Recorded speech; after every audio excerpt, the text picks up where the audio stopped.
अच्छा, आपने अनमोल खजाने में एक दुआ पढ़ी, हज़रत अबू दर्दा को फरमाया आपके घर को आग लग गई, पर मैं नहीं लगी। फिर आज ये घर वो जाओ, ये घर, ये मस्जिद आपका ये घर था, बाद में किले में इसको शामिल कर लिया गया कि आपके घर को आग लगी, फरमाया नहीं लगी। फिर फरमाया मैंने ये दुआ पढ़ी, अल्लाह मान तरब्बी ला इलाहा इल्ला अंता अलैहि तवक्कलतु अंता रब्बुल अर्शिल करीम माशाअल्लाह काना मालूम इंशाअल्लाह वला हौला वला कुव्वता इल्ला बिल्लाहिल अलीय्यिल अज़ीम अल्लाह ला कुल्ली शैइन क़दीर अल्लाह क़द अहाता बिकुल्ली शैइन इल्मा अल्लाहुम्मा इन्नी अऊज़ु बिका मिन शर्रि नफ्सी मिन शर्रि कुल्ली दाब्बतिन रब्बिल आलमीन।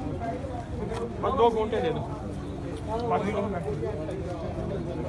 अब सारे मुफ्ती खड़े हैं, सफर में खड़े होकर पानी पीना जायज़ है। सारे मुफ्ती खड़े हैं, कहेंगे ये पानी खड़े होकर पीना है। अभी हाँ, उसको उनको पिलाएं।